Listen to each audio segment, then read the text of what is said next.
Bonjour, oh ça vous allez bien. Ici on revient avec du Plastoid slash Tagacorp avec le fameux buste Gon taille réelle. Bah oui, c'est un gamin. Oui. Un buste du coup teasé il y a pas mal d'années qui a pris du temps à sortir. Il y a un siècle et demi. Parce que j'avoue qu'on l'attendait même plus. Bonne surprise quand même de le recevoir puisque Plastoid l'a reçu. Bon, la communication là-dessus c'était autre chose. On a su qu'il arrivait parce qu'un magasin en France l'a reçu. On s'est dit ah, il existe. Et heureusement qu'on a envoyé un mail. Ils se sont dit C'est ça le pire en fait, c'est que c'est grâce à un magasin qui rien à voir dans le milieu de la résine, machin, tout ça, qui l'a reçu et on se fait. Et il y a donc du coup on a réclamé le produit. Ils l'ont facturé, on l'a eu. Donc franchement au niveau, ça c'est bien. 200 pièces au monde. La statue est estampillée Plastoid slash Tagacorp. Maintenant il y a juste la Yu Hakusho qui est toujours juste à signer, juste Tagacorp. Celle-ci du coup est une collaboration de les deux. À notre avis à chaud, c'est un beau produit, il est chouette, mais il manque de Tagacorp. Il y a une sorte de matière qui, je sais pas, avant qu'on a eu en fait quand tu compares ce qu'on a reçu avec la Hisoka, ouais, il y a une texture, un autre train, une autre ambiance, et puis celle-ci est très lisse. Après ça reste logique dans le personnage. Quand je regarde la Ikigai de Gon, elle a l'air très lisse. Elle est lisse aussi. Ouais. Je l'avais envoyé. Elle est très lisse aussi. Donc du coup, je pense que c'est un parti pris. Mais maintenant, quand tu compares avec tous les autres bustes qu'on a déjà reçus auparavant par d'autres fabricants, ou même les hostiles que Taka a fait auparavant parce que le ban très texturé, je suis que de voir le Meliodas, parce qu'ils ont annoncé que le Meliodas allait partir. Il y a en septembre ou en été. Genre comme ça. Ce serait bien. Il y a d'autres produits qu'on attend avec impatience de chez eux, donc on verra bien. Mais voilà, on sent que oui, effectivement, c'est le produit de transition en fait. C'est ça, ouais. Mais au-delà de ça, c'est bien aussi, ça prouve que malgré le rachat où les gens, ce qui s'est passé avec Oniri machin, ouais, c'est pas normal. Là, il y a des sorties, on a quand même été livré par 3 ou 4 produits différents. Oui. Parce qu'on a eu quand même Overland, on a eu du coup le Busgon, on a eu la Yusuke, on a eu leur tirelire, bon on va pas se mentir, on a quand même leurs produits. Ouais. Et on a eu. La chance c'est tout là, tu vas trop loin. Il n'y a plus rien. T'es sûr? Non, j'ai plus rien. Bah on a quand même sur un néant, on est livré quand même. Voilà, tu vois, donc ça prouve que ça avance. Pour le produit, tout d'abord, vous avez donc le visage de Gon qui est assez grand puisqu'il a une coiffure littéralement énorme à la Son Goku. Le visage est cool, l'expression c'est du Gon en train de se concentrer, en train de faire le pierre feuille ciseau, donc on est vraiment dedans. Le visage, vous avez une peau hyper lisse, un travail vraiment de couleur légèrement différent parce que vous avez le haut qui est plus foncé et le centre qui est plus clair, les oreilles sont hyper claires, donc ils ont voulu juste une scène d'ombrage et de la lumière qui est intéressant, qu'on peut donner. Après on n'avait jamais vu le prototype de Tagacorp, donc ça correspond. Jamais vu auparavant. On a eu le Hisoka qu'on vous a présenté en review, on a eu le Ban qu'on a présenté en review, et là on enchaîne avec le troisième buste Tagacorp slash Plastoid. Et même au niveau de travail des cheveux, c'est assez marrant parce que du coup tu as un noir et puis tu viens avec il y a un dégradé de vert qui s'est créé au niveau des pointes.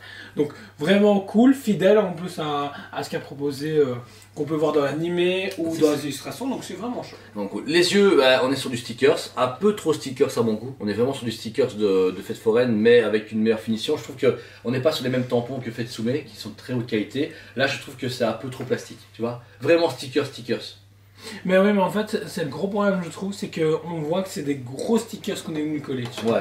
Après, il n'y a pas de débordement là, ils ont pas en blanc autour et tout, donc ça a quand même été propre et travaillé, mais ça se voit légèrement. Et notre œil, on va dire, d'habitué des résines, etc., de loin et même de près, c'est pas dégueulasse du tout, mais on se dit, ah ouais, quand je regarde, c'est un gros stickers. C'est un peu dommage, je trouve, mais bon, voilà, ça reste mon avis. Ensuite, vous avez donc son fameux costume vert. Pareil, ils ont bien travaillé le fait d'avoir ces lignes vertes, foncées et claires qui donnent vraiment l'essence du vêtement qui est plié et les ombrages qu'on a quand on est forcément sujet à la lumière. C'est très beau, le travail est hyper propre, pas de débordement de peinture. La sculpture est quand même propre, etc. Elle est vraiment chouette.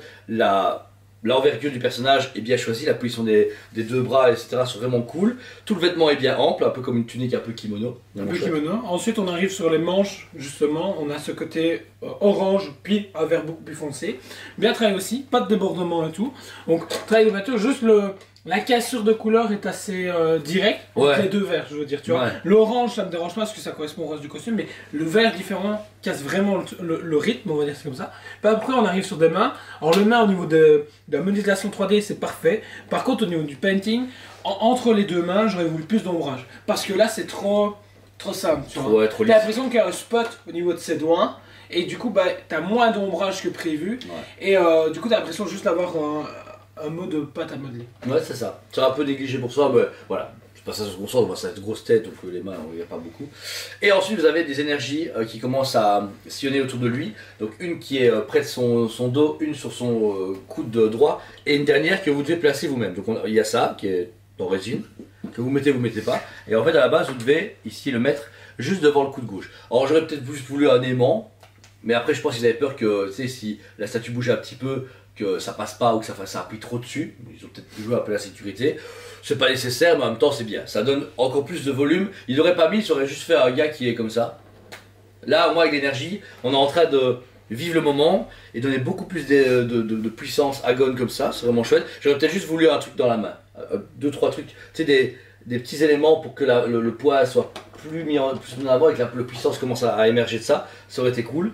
Ou alors même une light-up dans le bout des mains, tu vois, genre tu vois ton poids et t'as light-up dedans qui éclate. Non mais il avait dit qu'il veut pas de light-up. Ouais je sais, mais ça aurait été marrant. Oui. Très bien, on veut toujours quand c'est ça et quand c'est light-up. Et on finit sur un socle noir très très basique. Mais avant ça, il y a son t-shirt. Il y a quand même son t-shirt qui a été modelé juste en dessous. Il faut quand même le souligner, ce que j'ai remarqué en m'éloignant un petit peu. Donc oui, et après on arrive justement à ce fameux socle comme tu disais, qui fait très musée. Ouais, et un logo Hunter x Hunter comme d'habitude qui met tout quoi. C'est pas mal, c'est chouette. On est du coup à 200 pièces au monde. Pour 899 €. Donc, limitation au prix, ça reste correct. Franchement, c'est pas dégueu.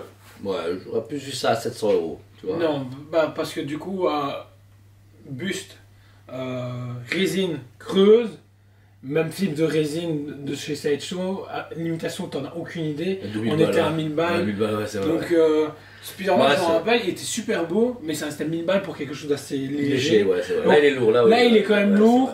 La finition est cool, même si on sent que c'est une transition entre les deux studios. Et juste ça qui tique parce qu'il n'y avait rien sur le planning en sortie, et puis d'un coup tout est arrivé. En c'est bon les gars, vous êtes livrés.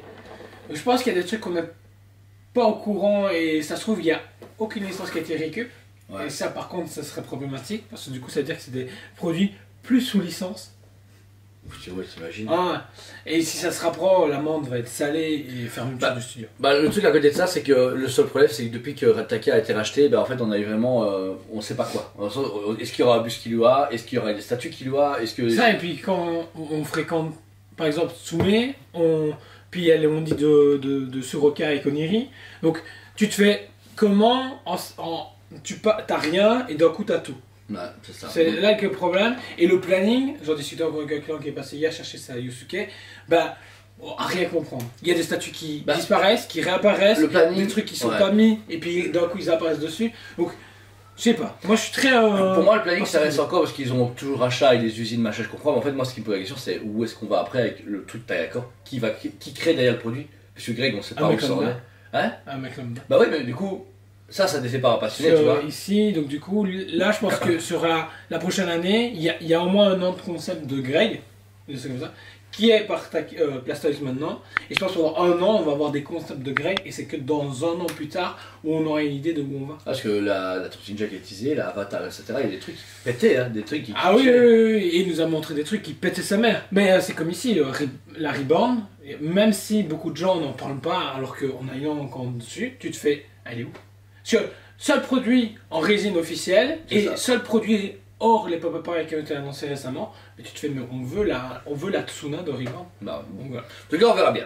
Pour ce produit est dispo en magasin et sur le store en ligne avec chaque fois. 200 pièces seulement seulement. Et on est content quand même de collaborer toujours avec Blastoise/Tayakor. Ça fait plaisir parce qu'on avait vraiment eu un gros trou énorme. On attend les vidéos avec impatience, on attend beaucoup de statuts de chez eux. Mais au moins les sorties sont fréquentes, les livraisons sont cool. Ça s'améliore beaucoup. Donc vous allez avoir toutes les vidéos, la prochaine Tayakor ce sera du coup la Yu Yu Hakusho que vous verrez en vidéo très bientôt.